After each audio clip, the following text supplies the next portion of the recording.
오늘은 에스라 계관 말씀을 드리도록 하겠습니다. 첫 번째는 에스라가 느헤미야와 하나의 책이라는 부분을 말씀드리도록 하겠습니다. 그래서 제목이 하나의 책입니다. 우리말 성경에 보면 에스라가 있고 에스라 다음에 뭐가 나옵니까? 에스라, 느헤미야가 금방 나옵니다. 여러분 성경 보시면 에스라가 10장으로 되어 있고요. 그 다음에 느헤미야가 연결되어 있습니다. 그래서 느헤미야는 13장까지 되어 있고, 그리고 에스더가 나오게 되는데, 이 우리말 성경에는 에스라가 따로 되어 있고 느헤미야가 따로 되어 있습니다. 그리고 지금 나와 있는 대부분의 성경, 영어 성경도 마찬가지고요, 독일어 성경도 마찬가지고, 다른 나라 성경들도 전부 다 에스라와 느헤미야는 나누어져 있고 완전히 다른 책인 것처럼 되어 있습니다만, 실제로 히브리어 성경은 이 두 책은 한 권의 책입니다. 제목은 에즈라라고 되어 있어서 우리 성경에 지금 이제 중요 인물로 등장하는 에스라라고 하는 사람의 이름으로 된 한 권의 책으로 되어 있습니다. 그러면 이것이 언제부터 두 권의 책이 됐느냐? 우리가 지금까지 살펴본 것처럼 대부분은 구약 성경 히브리어로 되어 있죠. 물론 다니엘서의 일부와 아주 구약의 일부 문헌은 나중에 후대에 적혔기 때문에 아람어로 되어 있습니다만, 대부분의 구약 성경은 히브리어로 되어 있는데, 이 히브리어로 된 성경을 헬라 말로 번역하는 일이 전 2세기부터 상당한 기간 동안 진행됩니다. 그래서 그렇게 헬라어로 번역된 구약 성경을 70인역이라고 말하는데, 그때부터 두 권의 책이 되었습니다. 그래서 70인역은 두 권의 책으로 되어 있고요. 그리고 라틴어 성경, 제롬이라는 사람이 이제 나중에 3세기, 4세기를 지나면서 라틴어 성경을 번역하게 되는데, 이 라틴어 성경에서는 에스라, 느헤미야가 에스라 1서, 에스라 2서 이런 이름으로 붙어 있었습니다. 그러니까 여기도 여전히 이 책이 에스라라는 이름으로 계속 돼 있었다라고 하는 흔적이 그대로 있는 것을 보게 되겠습니다. 그러니까 히브리어 성경에는 이 에스라와 느헤미야가 두 권의 책이 아니라 한 권의 책으로 되어 있다는 것인데요. 역시 70인역 구약 성경, 히브리어로 된 구약 성경을 헬라 성경, 헬라어로 옮기는 70인역부터 두 권의 책으로 나눠지게 되었고, 그리고 지금까지, 그리고 현대어 영어라든지 한국어라든지 중국어라든지 스페인어라든지 이런 성경들은 전부 다 에스라와 느헤미야라는 이름으로 각 권의 책으로 되어 있습니다. 그러나 원래는 한 권의 책이었다라고 하는 것을 우리가 알 필요가 있습니다. 우리가 지금까지 살펴본 것처럼 우리 성경에는 두 권으로 되어 있지만 원래 한 권이었던 책들 우리가 지금까지 살펴보았죠. 그걸 정리해 보면 사무엘상, 사무엘하로 되어 있지만 원래 히브리어 성경은 한 권의 책이었다는 걸 말씀드렸고요. 열왕기상, 열왕기하도 원래는 열왕기라고 하는 하나의 책, 물라킴은 왕들이라는 뜻인데, 왕들이라는 이름의 한 권의 책으로 되어 있었습니다. 그리고 최근 우리가 지금 이제 묵상하고 있는 역대기상, 역대상, 역대하도 원래는 그냥 역대기 하나의 책으로 되어 있었는데 70인역으로 번역하면서 두 개의 책으로 나눠지게 되었습니다. 그리고 오늘 우리가 배우게 되는 에스라서도 원래는 따라 나오는 느헤미야와 한 권의 책이었습니다. 그래서 여러분들이 쭉 에스라서를 읽고 느헤미야서를 읽으면 자연스럽게 연결되어 있다는 것을 알 수 있겠습니다. 그래서 물론 그 에스라가 활동했던 시대와 느헤미야가 활동했던 시대가 이제 겹치기도 하고 좀 후대로 느헤미야가 조금 더 후대 활동했지만 연결되어 있는 시대에 살았었고, 두 사람 다 같은 시대에 연결된 시대에 살았었고, 이 책도 연결되어서 원래는 한 권이었다라고 하는 것을 기억하면 좋을 것 같습니다.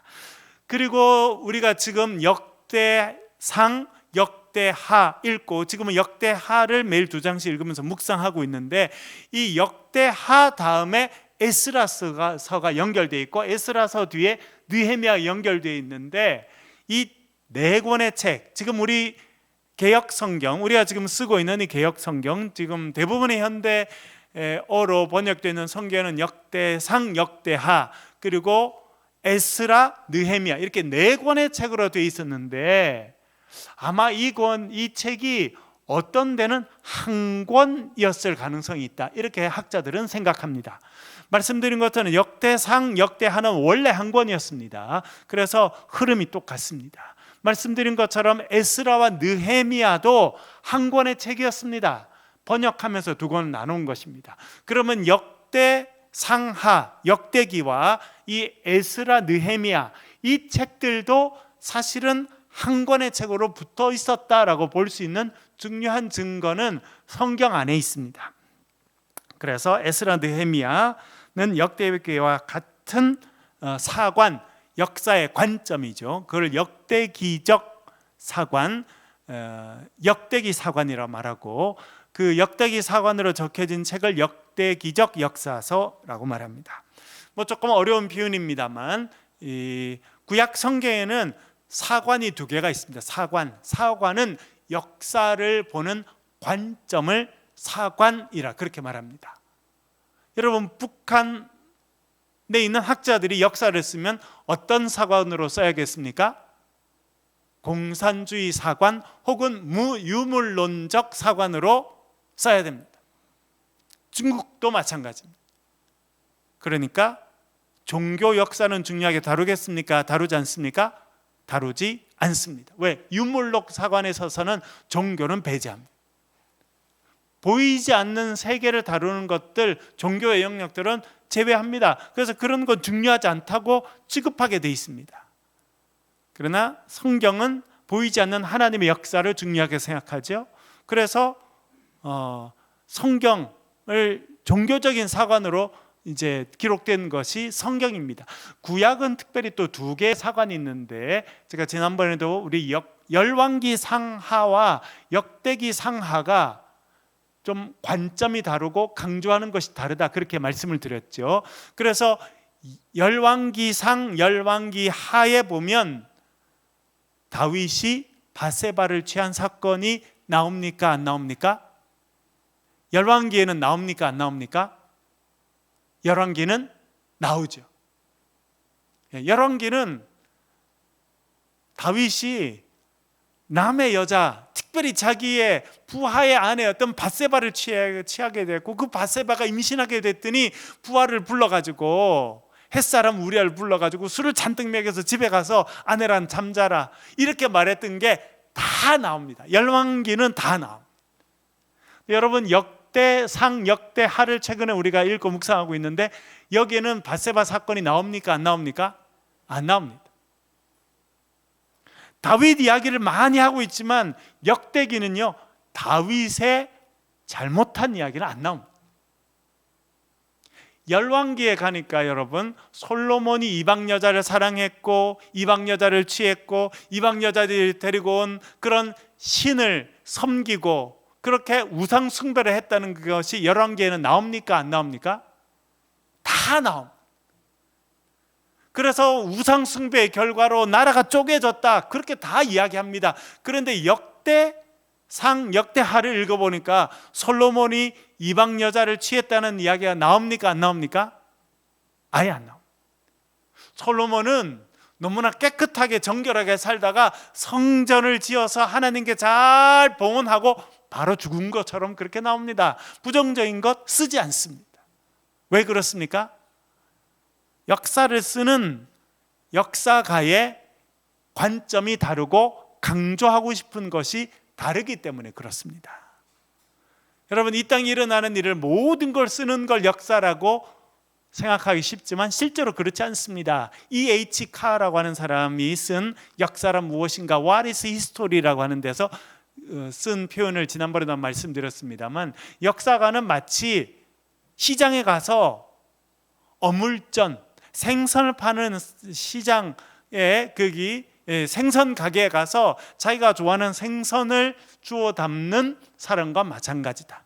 자기 생각에 중요하다라고 하는 것을 기록하는 것이 역사가다, 그렇게 E.H. 카라고 하는 사람이 그렇게 말했습니다. 사실은 그런 것들이 어느 정도 성경에도 반영되어 있습니다. 그래서 열왕기상 역대 열왕기 상하, 그리고 그 앞에 나오는 사무엘 상하, 이런 것들을 조금 더 전문적인 언어로는 신명기 사관이라고 말합니다. 역사관 중에서도 신명기 사관, 신명기 사관은 잘한 것과 못한 걸 전부 다 이야기해 줍니다. 그래서 잘한 것은 본받고 못한 것은 그대로 다 내놔서 하나님의 심판의 결과, 너희들이 우상을 숭배했고 우상을 숭배한 결과로 하나님의 징벌을 받았다라고 하는 것을 그대로 다 드러내는 것을 어려운 사관으로 신명기 사관이라 말하고, 신명기 사관은 사무엘 상하 그리고 열왕기 상하에 반영되어 있습니다. 그런데 역대 상하, 그리고 우리가 앞으로 묵상하게 될 에스라 느헤미야는 역대기 사관이라고 하는 사관을 갖고 있습니다. 이것은 포로로 끌려갔던 사람들이 다시 돌아와서 나라를 새롭게 세워야 되는 이때의 역사를 쓰면서 이 사관을 가지고 쓴 것입니다. 그래서 부정적인 거, 잘못된 거 많이 말하지 않습니다. 과거에 부정적인 거 덮고 지나갑니다. 그런데 과거에 잘했던 거를 아주 드러내서 자랑하고, 우리가 이렇게 괜찮은 민족이야, 그래서 포로로 우리가 비록 끌려갔었지만 이제 돌아와서 자랑스러운 나라를 만들자, 성전을 세우자, 하나님의 백성으로 우리가 자부심을 갖고 살아가자라고 이야기하는, 그래서 긍정적이고 희망적인 것을 이야기하려고 하는 것이 역대기 사관이다, 그렇게 말할 수 있겠습니다. 그래서 지금 우리가 묵상하고 있는 역대상, 역대하, 그리고 앞으로 묵상할 에스라 느헤미야는 이 역대기 사관을 통해서 역사를 기록한 부분입니다. 그래서 부정적인 것보다는 긍정적인 걸 많이 이야기하고, 민족의 자부심을 갖자, 신앙을 회복하자, 우리도 잘할 수 있다, 이런 말을 하는 내용들이 이 역대상하 그리고 에스라 느헤미야에 많이 나오게 됩니다. 그리고 하나님은 어떤 분이시냐? 하나님은요, 역사를 주관하시는 분이신데, 하나님은 하나님의 백성인 이스라엘뿐만 아니라 하나님을 전혀 알지 못하는 페르시아의 왕도 하나님의 도구로 쓰시는 분이시다, 그렇게 말하는 것이 역대기 사관을 가진 이 역사가들의 증언입니다. 다시 돌아가서 그러면 역대하 마지막 부분과 에스라 첫 번째 부분이 연결되어 있는지 그렇지 않은지 한번 살펴보겠습니다. 역대하 36장 22절 23절 읽어보고요, 연달아서 에스라 1장 1절을 읽어볼 테니까요, 내용이 비슷한지 완전히 다른지 한번 살펴보겠습니다. 역대하 36장 22절 23절 같이 한번 읽어보겠습니다. 천천히 읽겠습니다. 시작. 바사의 고레스 왕 원년에 여호와께서 예레미야의 입으로 하신 말씀을 이루시려고 여호와께서 바사의 고레스 왕의 마음을 감동시키심에 온 나라에 공포도 하고 조서도 내려 이르되, 바사 왕 고레스가 이같이 말하노니 하늘의 신 여호와께서 세상 만국을 내게 주셨고 나에게 명령하여 유다 예루살렘의 성전을 건축하라 하셨나니, 너희 중에 그의 백성된 자는 다 올라갈지니어다. 너희 하나님 여호와께서 항상 함께 하시기를 원하노라 하였더라. 아멘. 이게 지금 무슨 내용이라는 겁니까? 역대하 제일 마지막에 누굴 이야기하고 있습니까? 고레스라고 하는 왕을 이야기합니다. 이 사람이 어느 나라 왕이었다고 이야기합니까? 바사 왕이라고 되어 있는데, 성경의 바사는 보통 세계 역사에서는 페르시아입니다. 페르시아를 성경은 바사라고 이야기했고, 이 바사 왕 고레스는 역사에서는 페르시아를 세운, 그러니까 바벨론을 멸망시키고 페르시아 제국을 시작한 사이러스 왕을 고레스라고 이야기합니다. 그런데 이 역대하 제일 마지막은 바사 왕 고레스가, 이 사람은 유대인도 아니에요.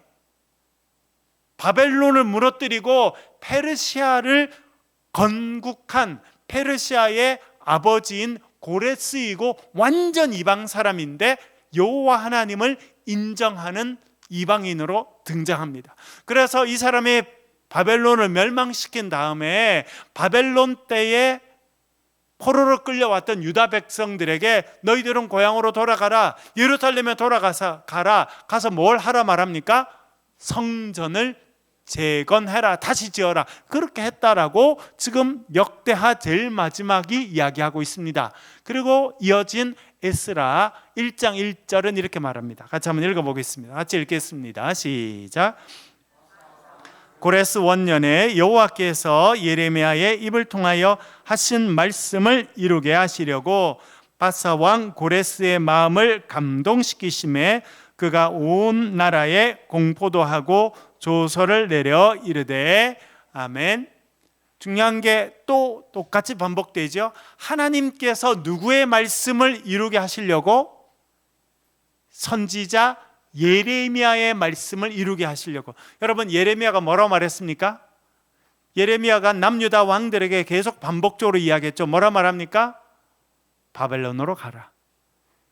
하나님의 때가 차면, 그때 70년이 차게 되면 너희들이 이 땅으로 돌아오게 될 것이다. 그러니까 바벨론으로 가라. 바벨론 왕에게 거절하지 말고 바벨론 왕에게 순종해라. 그렇게 예레미야 말했습니다. 예레미야 말한 것은 너희들이 바벨론을 끌려갈 것이지만 하나님의 때가 차면 너희들이 다시 돌아올 것이다 라고 하는 것이 예레미야의 말씀이었는데, 그 예레미야의 말씀을 하나님께서 성취하게 하려 하셨다는 겁니다. 그런데 누구의 마음을 감동시켰다고 말합니까? 바사 왕 고레스의 마음. 말씀드린 것처럼 바사는 페르시아 대제국입니다. 여러분, 지금 이란이 공격을 받았지 않습니까? 이란, 이라크는 엄청난 나라입니다. 지금도 이란을 함부로 상대하지 못하고, 이 사람들은 지금도 어떤 자부심을 갖고 있느냐? 우리는 페르시아 대제국의 후예라는 생각을 갖고 있습니다. 지금 여기 나오는 바사 왕 고레스가 세운 페르시아 대제국의 직접적인 후예가 지금의 이란, 이라크 사람들입니다. 그래서 이 사람들은 자기의 문자를 따로 갖고 있고 자기의 언어를 따로 갖고 있고 엄청난 역사, 그래서 우리는 페르시아 대제국의 후예라는 자부심을 여전히 갖고 있는 나라가 이란, 이라크입니다. 이 사람들이 이제 1970년대 이슬람 혁명이 나면서 극단주의 이슬람이 들어와서 나라가 침체해서 지금 이런 모양을 갖고 있는 겁니다. 그래서 나라를 지금 방어도 잘하지 못하는 이런 모습을 갖고 있는 것은 호메이니가 나와서 이슬람 혁명을 일으켜서 다 여자분들은 다 히잡을 쓰게 하고 공부 안 시키고 박해 활동 못 하고 이렇게 만든 결과예요. 여러분, 70년대 테헤란 대학의 여대생들은 미니스커트 입고 다니고 엄청 잘 나가는 나라였어요. 여러분, 우리나라의 강남이 우리나라 전체 경제의 중심지인데, 강남에서도 가장 번화한 가장 큰 건물들이 서 있는 길 이름은 뭡니까? 테헤란로입니다. 테헤란이 어디입니까? 이번에 공격받은 이란의 수도가 테헤란이에요. 그만큼 우리나라도 가까웠어요. 얼마나 가까웠는지 강남을 개발시키면서 강남의 대로를 하나 뚫고 그 이름을 테헤란로라고 했다니까요. 왜? 우리나라도 그만큼 이란과 잘 지내야 된다고 생각했던 거예요. 왜? 페르시아 대제국의 후예라고 하는 자부심을 여전히 갖고 있습니다. 그러나 이슬람 혁명이 일어나서 여성들을 다 집으로 들어가게 하고 얼굴에다 히잡을 쓰게 하고 공부를 시키지 않고 운전을 시키지 않고 여성들의 모든 것을 이렇게 이슬람 율법으로 억압하고, 그렇게 하니까 서양 나라들과 또 경쟁하게 되니까 미국이 끊임없이 경제 제재를 하고, 이렇게 하면서 지금 이 나라가 지금 어려워진 거지, 엄청난 나라였고 또 엄청난 가능성을 갖고 있습니다. 여기 나오는 바사 왕 페르시아 제국의 직접적인 후손이 이란, 이라크에 있는 사람들이라 그렇게 말할 수 있겠습니다.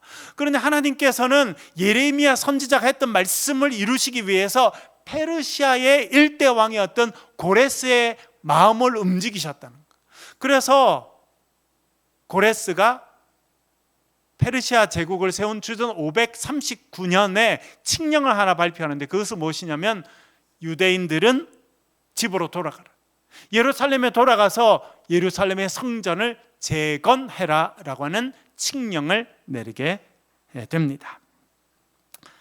또 두 번째, 세 번째 한번 살펴볼게요. 에스라 느헤미야가 한 권인데 이것이 이제 역대기랑 어떻게 가까운지에 관한 설명입니다. 그 다음에 보면 역대기와 에스라 느헤미야는 어휘나 문체 쓰는 용어들이 비슷합니다. 그래서 비슷한 때에 적혔다는 걸 알 수 있겠고, 세 번째, 바벨론 포로 이후에 회복과 새로운 희망에 초점을 두고 있다는 의미에서 역대상, 역대하 그리고 에스라 느헤미야는 비슷한 역사관을 가지고 있다, 그렇게 말씀드릴 수 있겠습니다. 중요한 연대를 살펴보겠습니다. 첫 번째, 주전 586년에 뭐가 멸망하게 됩니까? 남유다가 멸망합니다. 여러분, 우리가 여러 번 배웠었는데 북이스라엘은 몇 년도에 멸망했습니까? 북이스라엘은 주전 722년, 남유다는 주전 586년에 멸망하게 돼서 수많은 사람들이 이제 바벨론으로 끌려가게 되었습니다. 그런데 이 남유다를 멸망시킨 바벨론도 멸망하는 시간이 찾아옵니다. 그것이 페르시아 제국의 왕인 고레스에 의해서였고, 주전 539년에 바벨론이 멸망하게 됩니다. 그럼 잠깐 내려주시고요. 우리가 살펴보았습니다만 이스라엘 백성들이 바벨론에 포로로 끌려갈 때도 몇 번 끌려갑니까? 3번 끌려갑니다. 3번. 첫 번째는 주전 605년에 끌려가게 됩니다.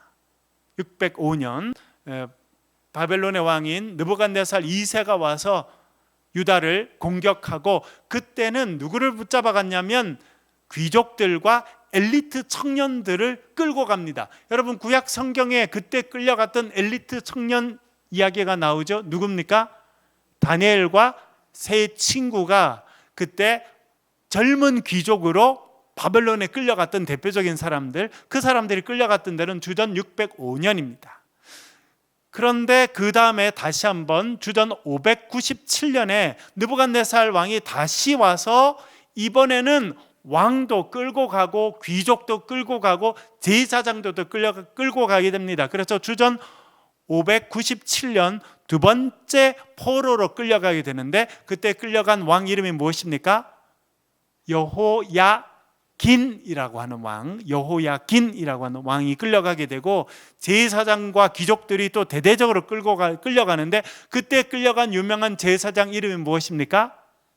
에스겔입니다. 그래서 에스겔이 그때 끌려가서 바벨론에 가게 되고, 그는 이 에스겔은 바벨론에 끌려가서 살다가 포로 생활한 지 5년째에 하나님의 부르심을 받게 되고, 그가 이제 제사장이었다가 예언자로 활동하게 돼서 우리 유명한 에스겔서의 주인공이 되는 에스겔은 이 2차 포로, 주전 589년에 있었던 2차 포로 때 끌려갔다가 그 바벨론에서 하나님의 부르심을 받고 선지자로 활동했던 사람입니다. 세 번째 포로로 끌려갔던 때가 언제입니까? 그때가 주전 586년 남유다가 멸망했을 때는 이제 엄청나게 많은 사람들이 끌려가게 되었습니다. 그런데 여러분, 그때는 시드기야 왕 두 눈이 뽑혀가지고 끌려가게 되죠. 왕뿐만 아니라 귀족들, 그 당시 남유다의 똑똑한 사람들은 거의 다 끌려가게 됩니다. 근데 여러분, 사람들이 끌려가면 가서 이제 주로 많은 사람들은 포로가 됩니다만, 그 왕족들이나 귀족들이나 그런 사람들은 포로로는 살지는 않고 일정 지역에 그냥 정착해서 그냥 살게 되는데, 제가 질문 하나 드려볼게요. 그때 끌려갔던 왕족들이나 귀족들은 예루살렘에 있을 때 자기 집에 있었던 종들이 있었는데, 같은 유다인들은 종으로 부릴 수가 없습니다. 이방인들은 전쟁에 끌려온 사람이나 그런 사람들은 종이 될 수 있었는데, 퀴즈 여쭤볼게요. 시드기야, 남유다의 마지막 왕이었던 시드기야가 끌려가면서 많은 사람들이 바벨론에 끌려갔는데, 자기 집에 있었던 종은 데리고 갔을까요? 풀어주고 갔을까요? 자기 집에 부리고 있었던 종은 바벨론으로 끌려갈 때 데리고 갔을까요? 두고 갔을까요? 조금 이따가 대답을 살펴보겠습니다. 왜냐하면 조금 이따 정답이 나오거든요. 중요 연대 세 번째 주전 538년 1차 귀환이 있게 됩니다. 1차 귀환. 이때 지도자는 스룹바벨입니다. 스룹바벨은 요시야 왕의 고손자입니다. 고손자. 그러니까 스룹바벨은 지금 왕의 피를 이어받아서 총독으로 임명돼서 다시 돌아오게 됩니다. 그래서 스룹바벨은 첫 번째 귀환 때 돌아오게 되는데요. 요시야 왕의 고손자입니다. 요시야의 아들이 여호야김이고 여호야김의 아들이 여호야긴, 나중에 바벨론 끌려갔던 여호야긴이고 여호야긴의 아들의 아들이 스룹바벨입니다. 그러니까 요시야 왕, 유명했던 요시야 왕의 고손자가 지금 지도자가 돼서 1차 귀환 때 이스라엘 백성들을 데려오게 되고, 여호수아, 우리 성경에는 예슈아라고 되어 있습니다만 예슈아 여호수아가 제사장으로 돌아오게 됩니다.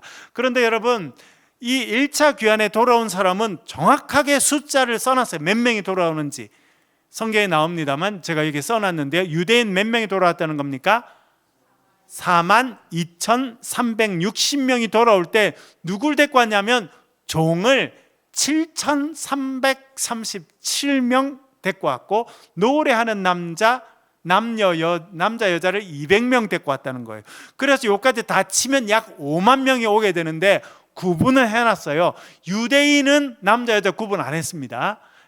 유대인은 남자 여자 아이까지 다 합쳐서 42,360명 왔다. 그런데 누가 같이 왔다는 겁니까? 종이 7,000명 넘게 왔습니다. 그리고 노래하는 남녀가 왔습니다. 귀한 목적은 성전 재건입니다. 그림 내려주시고 제가 여쭤볼게요. 여기 지금 7,337명이라고 되어 있는 종은 누구일까요? 누구였습니까, 여러분? 첫 번째는 유대인은 아닙니다. 같은 유대인은 자신의 종으로 만들 수가 없습니다. 이방 민족이죠. 제가 아까 한번 여쭤봤죠. 여러분, 주전 586년에 남유다가 완전히 멸망할 때 시드기야 왕도 끌려가고 왕족들과 귀족들과 제사장들과 많은 사람들이 끌려가게 됐는데, 귀족들이 자기 집에 부리던 종을 바벨론에 끌려갈 때 데리고 갔을까요? 풀어주고 집에 놔뒀을까요? 데리고 갔습니다. 그래서 이 사람들은 바벨론에 있으면서도 종을 부리고 사는 귀족 생활을 했다는 거예요. 그러니까 여러분, 우리가 포로로 끌려갔지만 모든 사람들이 다 똑같이 종이 되는 것은 아닙니다. 사실은. 왜? 그런 모든 역사에서 똑같았어요. 1636년 우리나라가 병자호란을 겪게 됩니다. 청나라. 이제 명은 망해가고 청이 아주 이렇게 부강한데, 청은 북쪽의 오랑캐로 불렸던 여진족의 후예거든요. 그러니까 조선의 이 사대부들은 그 오랑캐 나라에는 절대 타협할 수 없다. 그러니까 홍타이지라고는 청나라 왕이 직접 군대를 끌고 와가지고 단순간에 2달도 안 걸립니다. 이 남한산성에 도망가 있던 왕이 평복을 입고 와서 땅에 9번 절하는 그 항복을 하는데 2달이 안 걸립니다. 압도적인 무기와 압도적인 군사력을 갖고 와서 금방 남한산성에 있던 이제 왕을 이제 복속시키고 이제 항복을 받아냅니다. 그러면서 엄청난 포로들을 끌고 갑니다. 그때 왕의 아들 왕자 2명을 끌고 가고, 아주 고관들의 자녀들, 그리고 똑똑한 사람들, 그리고 많은 사람들을 끌고 갑니다. 그때 끌려갔던 사람이 누굽니까? 소현세자, 복림대군, 이런 분들이 이제 끌려가게 됩니다. 여러분, 그렇게 왕자가 2명이나 끌려가죠. 이거 소현세자의 아내였던 강씨도 끌려가게 되고 복림되고, 근데 끌려가서 그 사람들이 거기서 종으로 살았습니까? 아닙니다. 청나라가 조선의 왕자들은 와서도 왕자로 살게 해줬어요. 그래서 그 사람들 왕자를 섬기는 종들은 그대로 있었습니다. 그러나 소현세자가 자기 아내 강씨와 함께 농사도 짓고 막 열심히 해서 그렇게 종으로 끌려와서 또 다른 나라로, 또 다른 사람의 종으로 팔려가는 사람들을 돈 주고 사오고 그렇게 하는 역할을 했다는 거 제가 지난번에 말씀드렸죠. 그러니까 한 나라의 왕이나 귀족들은 끌려가지만 간다고 해서 다 포로로 사는 건 아닙니다. 그러니까 유대인들도 그랬다는 걸 알 수 있습니다. 그래서 1차 귀환 때 돌아왔던 7,337명의 종은 여기 예루살렘에 있었던 종으로 끌려갔다가 다시 온 사람과 그의 자녀들, 혹은 그 나라에서 유대인들의 종이 됐던 그 사람들이 7,000명이 넘게 1차 포로 때 왔다는 것을 알게 됩니다. 그러면 노래하는 남녀 200명은 누구였을까요, 여러분? 레위인들도 노래하는 사람이 있었죠. 다윗은 레위인 4,000명을 찬양대로 임명합니다. 아삽, 헤만, 여두둔, 그리고 그 자녀들을 이제 찬양대장으로 임명하고 4,000명 중에 상당한 많은 사람들은 전문적으로 악기를 다루는 사람, 노래하는 사람들이었는데, 이 전문적으로 찬양했던 이 찬양대원들, 이 사람들은 돌아왔던 유대인 4,200명 중에 속했겠습니까? 안 그러면 노래하는 남녀 200명이라 텐데 여기에 속했겠습니까? 레위인으로 노래하는 사람들은 레위인 42,000명 여기에 들어갔겠습니까? 안 그러면 노래하는 남녀 200명에 들어갔겠습니까? 유대인 42,000명에 속했지 그 사람들 따로 하지 않았습니다. 그러면 여기 노래하는 남녀 200명은 누구냐? 귀족이나 잘 사는 사람들이 자기 집에 가수로 데리고 있던 사람들이었어요. 재밌죠, 여러분? 이 정보가 얼마나 재밌는지 모릅니다. 그러니까 이스라엘 사람들이, 유대인들이 나라가 망해서 멸망해서 1,300km를 끌려가가지고 바벨론에 살았지만, 잘 사는 사람은요 바벨론에서도 잘 살았어요. 그래서 그 사람들은 집에 다 종이 있고, 자기들이 잔치할 때는 자기 집에서 돈 주고 길러서 쓰는 악단과 노래하는 사람들이 다 있었다는 거예요. 그래서 그 사람들을 이제 예루살렘에 돌아올 때도 또 데리고 온 겁니다. 그러니까 이 사람들은 유대인들이 아니었다는 걸 알 수 있겠죠. 종으로 끌려온 사람들, 그러니까 이 사람들은 이 바벨론에 끌려갔던 유대인들의 노래하는 종들이었던 겁니다. 그 집에서 뭐 주인이 잔치하면 와서 노래도 불러주고 악기도 연주하고 이런 사람들을 또 데리고 온 거예요. 그래서 이 200명은 따로 이렇게 숫자를 세서 노래하는 남녀 200명이라. 여기는 아삽, 헤만, 여두둔의 자녀인 레위인들은 안 들어갑니다. 그 사람들은 유대인들이 들어가는 거죠. 오히려 그 레위인들은 아주 돌아온 사람 중에서도 상류층에 속하는 사람들이었습니다. 제사장과 레위인은 따로 이렇게 더 중요한 사람으로 그렇게 취급했거든요. 그러니까 여기 말하는 노래하는 200명에는 그 레위인들 200명 안 들어가고, 잘 사는 사람 집에 속해서 밥을 얻어먹어 가며 노래해 주며 뭐 잔치를 하면, 여러분 그러지 않겠습니까? 유대인들 중에서 잘 사는 사람들이 있으면 그 바벨론에 잘 사는 사람 친구 데리고 와서 같이 밥도 먹고. 여러분 우리나라 소현세자가 청나라에 끌려갔지만 얼마나 대접을 잘 받았는지 모릅니다. 그래서 소현세자는 청나라에서 누구와 친구가 됩니까? 청나라 홍타이지의 자녀들과 친구가 됩니다. 청나라의 포로로 끌려갔지만 청나라의 왕자들과 친하게 됩니다. 그래서 이 소현세자가 왕궁에 자주 왔던 신부님들을 통해서 서양 문물을 다 배우게 됩니다. 외국어도 배우게 됩니다. 그래서 눈을 뜨게 된 거죠. 소현세자가, 이야, 우리나라 사람들이 내가 어릴 때 그리고 남한산성에 가가지고 전쟁에 패하면서도 이 청나라 이 오랑캐 놈들, 상대 못할 놈들, 수준 낮은 놈들 그렇게 하고 왔는데 청나라에 가보니까 청나라의 문물은 조선과는 비교할 수 없을 정도로 높고 거기에 왕자들과 귀족들은요 신부님들, 유럽에 왔던 신부님들과 가까이 지내고 신부님들이 갖고 온 과학 문명과 철학과 그런 이야기를 다 듣고 배우고 비교할 수 없을 정도로 높은 문명을 만들어 놓은 걸 소현세자가 직접 보고 들은 겁니다. 왜? 소현세자의 친구가 청나라 황제의 아들들이고 소현세자가 계속 만났던 사람이 왕궁에 오던 그런 그 당시 신부님들이었습니다. 그래서 소현세자가 나중에 10여 년 지나서 돌아오게 되는데 와서 얼마 안 돼서 죽게 됐습니다. 왜 죽었습니까?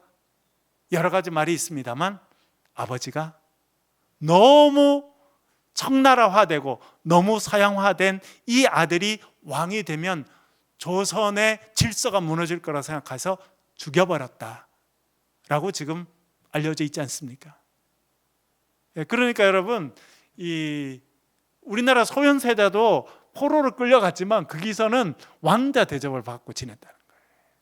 그러니까 여기 지금 나오는 것도 우리가 이해할 수 있겠다 생각됩니다.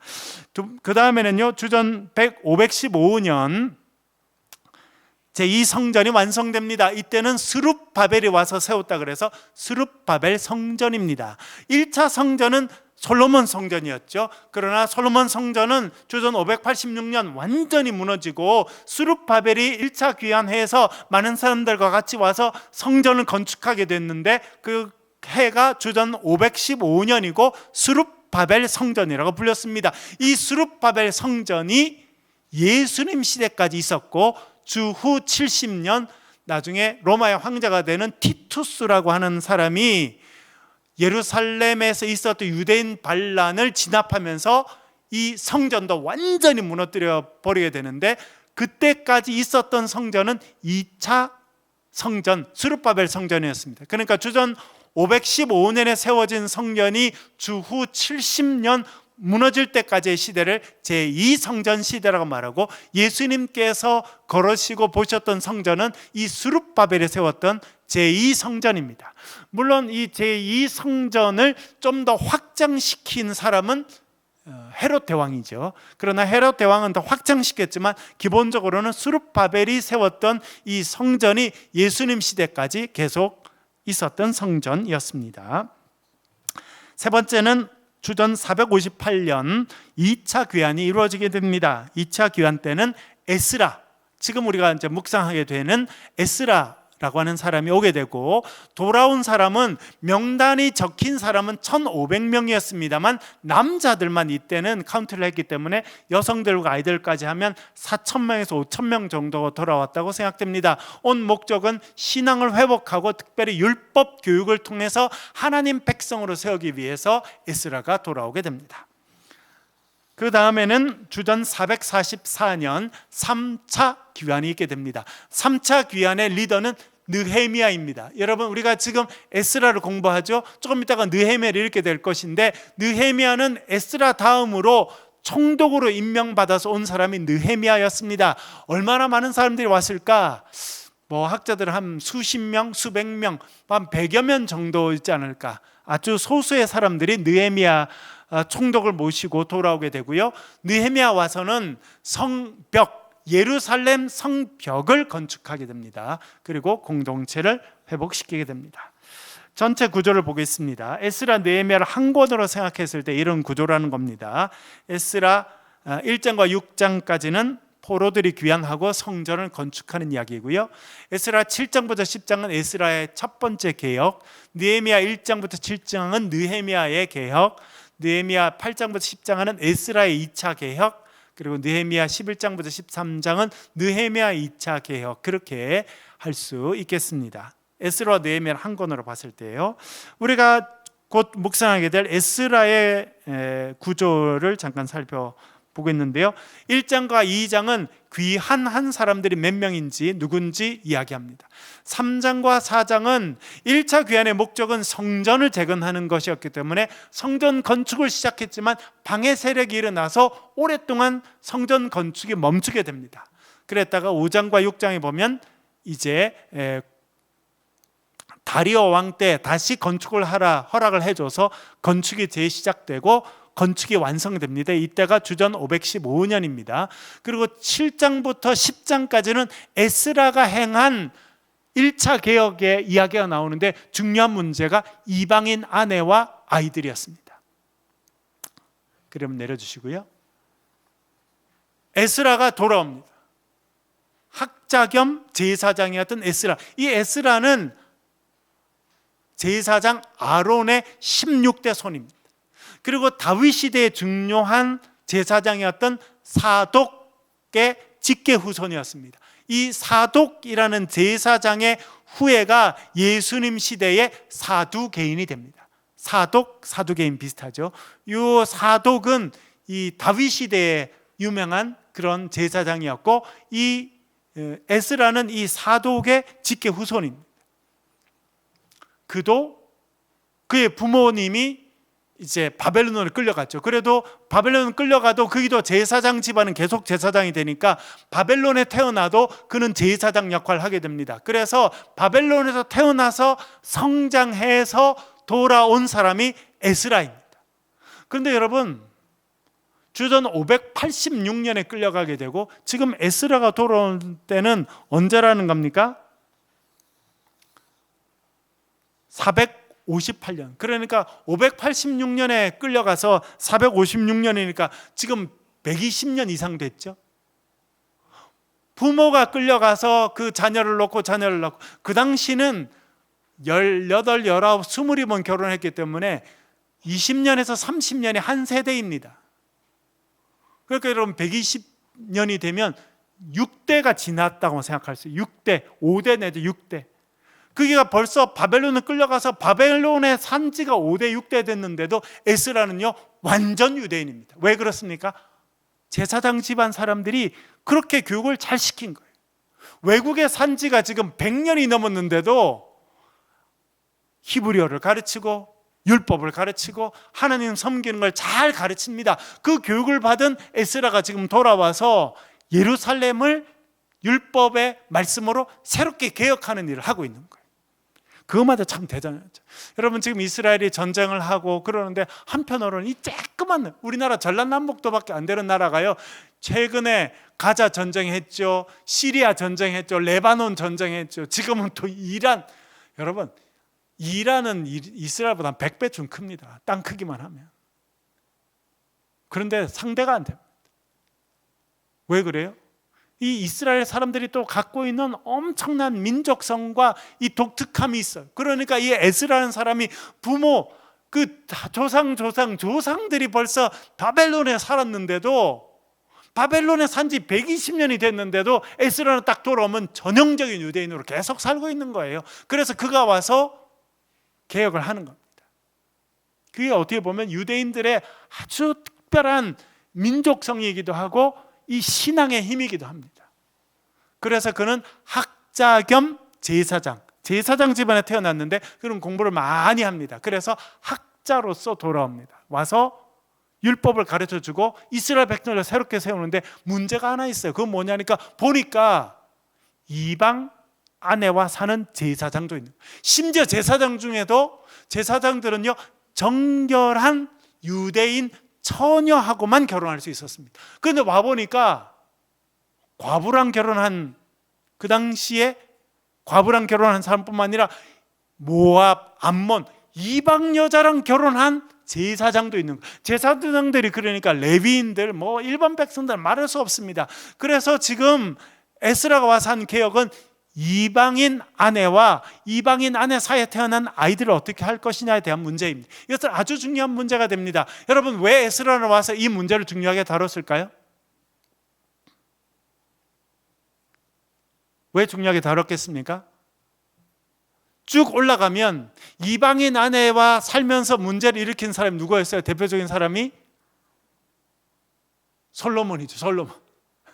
솔로몬이 그렇게 했고, 말씀하신 거, 아합이 이세벨이라고 하는 공주를 데리고 오면서 북이스라엘을 완전히, 그런 역사들 가운데 지금 나라가 새롭게 돼야 되는데 제사장들부터 이방인 아내를 취해 율법에서 완전히 벗어났어요. 율법은 여전히 제사장들은 정결한 유대인 처녀만 선택해서 결혼해야 되는데 그렇게 하지 않으니까 이것이 문제가 됩니다.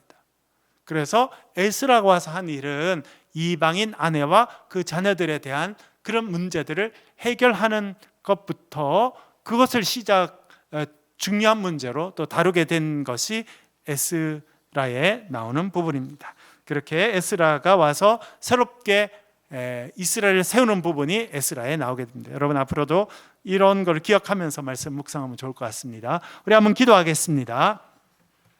기도하실 때 우리가 정말 하나님 백성다운 삶을 살도록 도와주시옵소서. 하나님 말씀 중심으로 우리가 새롭게 되어서 하나님 백성을 온전히 살게 도와주시옵소서. 손을 동서로 같이 한번 기도하겠습니다. 기도하십시다. 아버지 하나님,